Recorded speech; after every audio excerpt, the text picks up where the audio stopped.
Lalu ia berkata kepadaku, tuliskanlah, berbahagialah mereka yang diundang ke perjamuan kawin anak domba. Katanya lagi kepadaku, perkataan ini adalah benar, perkataan-perkataan dari Allah.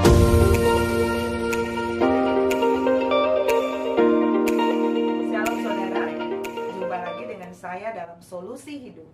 Solusi dalam mengatasi berbagai masalah kehidupan menurut apa kata firman Tuhan. Apa kabar saudara semuanya? Saya berdoa supaya saudara dan saya semua ada dalam keadaan yang baik-baik saja. Amin. Dan apa yang akan saya sampaikan sebagai tema kali ini adalah persiapan mempelai Kristus. Tahukah saudara bahwa segala sesuatu yang terjadi di alam semesta ini sedang menuju kepada satu puncak, di mana Tuhan Yesus akan datang sebagai mempelai pria dan kita sebagai gerejanya adalah mempelai wanita, dan kita akan masuk di dalam yang namanya pesta perjamuan kawin anak domba seperti yang dituliskan oleh Rasul Yohanes di dalam kitab Wahyu. Di dalam Wahyu pasal yang ke-19 ayatnya yang ke-6, judulnya adalah perjamuan kawin anak domba. Saya baca buat saudara. Lalu aku mendengar seperti suara himpunan besar orang banyak, seperti desau air bah dan seperti deru guru yang hebat, katanya, haleluya, karena Tuhan Allah kita yang maha kuasa telah menjadi raja.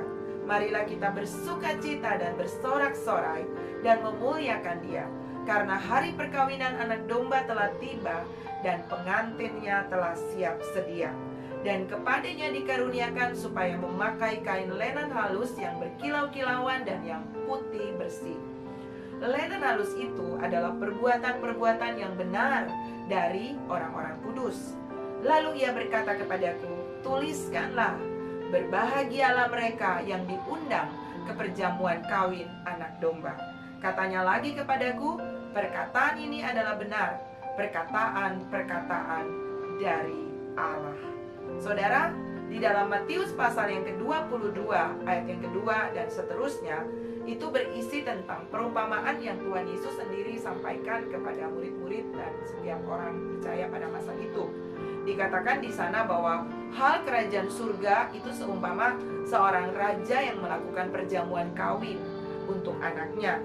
Dan dikatakan di sana bahwa dia menyuruh hamba-hambanya untuk pergi memberikan undangan. Tetapi Alkitab mencatat bahwa orang-orang yang diundang itu tidak mau datang dengan alasan mereka sibuk, mereka bisnis, mereka pergi ke ladang.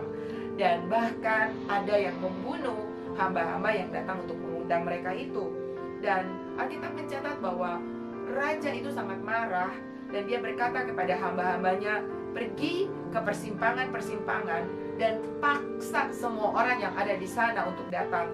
Entah itu orang baik, entah itu orang jahat, karena pesta harus dimulai dan setiap ruangan ini harus penuh.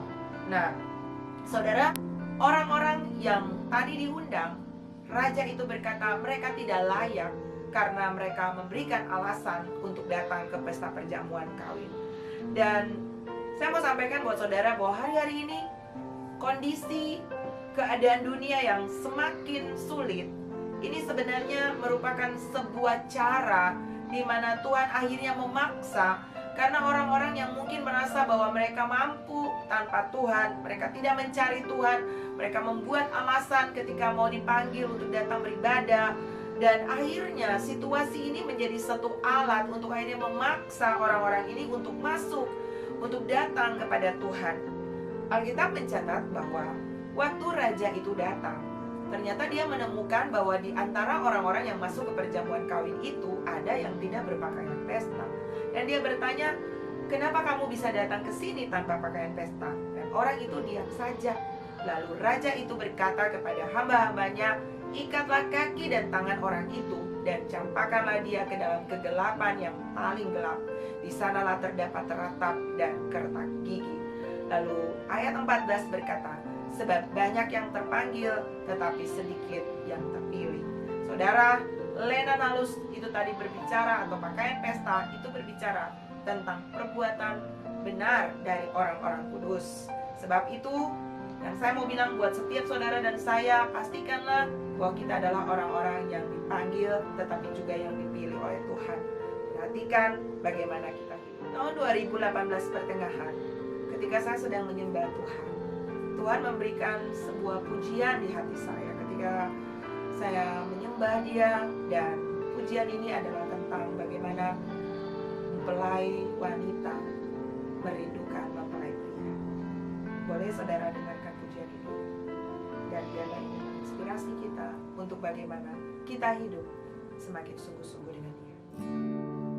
Tanda-tanda zaman ini telah menunjukkan waktu kedatanganmu semakin dekat. Debar-debar rindu dan bahagia akan segera berjumpa denganmu. Tak ada lagi air mata, duka dan derita, hanya sukacita dan damai kekal bersamamu.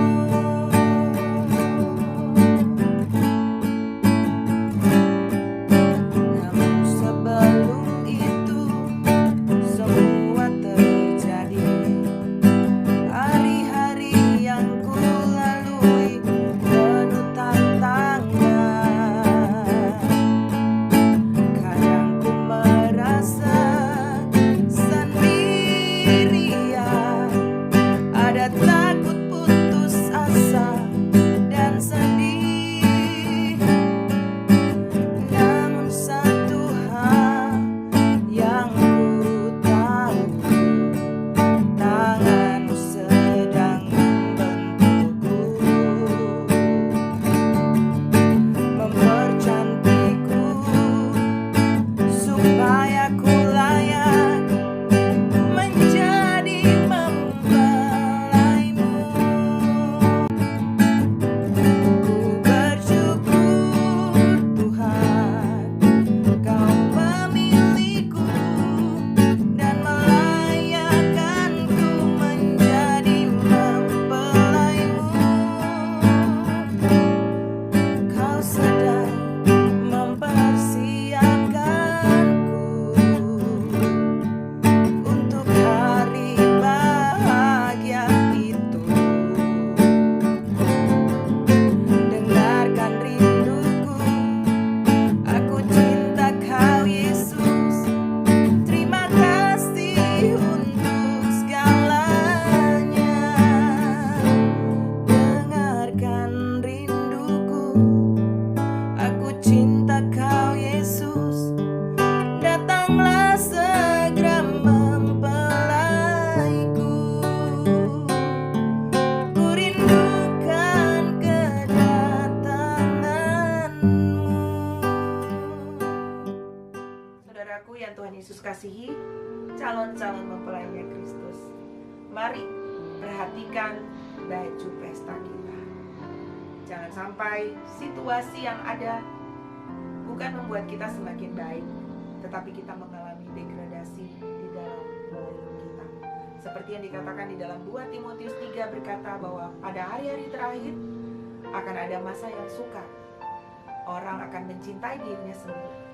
Mereka akan menjadi pembual, menyombongkan diri, tidak memperdulikan agama, tidak tahu berterima kasih, tidak suka yang baik, berkhianat, tidak berpikir panjang, berlagak tahu. Mereka melakukan ibadahnya, mereka memungkiri kekuatan ibadahnya. Alkitab berkata, jauhilah mereka itu. Hari-hari ini akan ada pemisahan terjadi.